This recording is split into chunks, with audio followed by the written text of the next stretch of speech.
তারপরে দেবো কিশমিশ।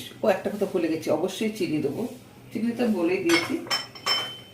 এরপরে দেবো চিনি,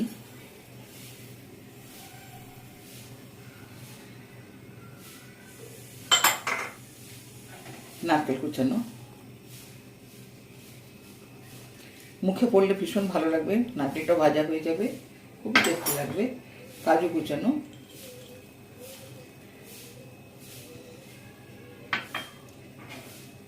ছোট এলাচ,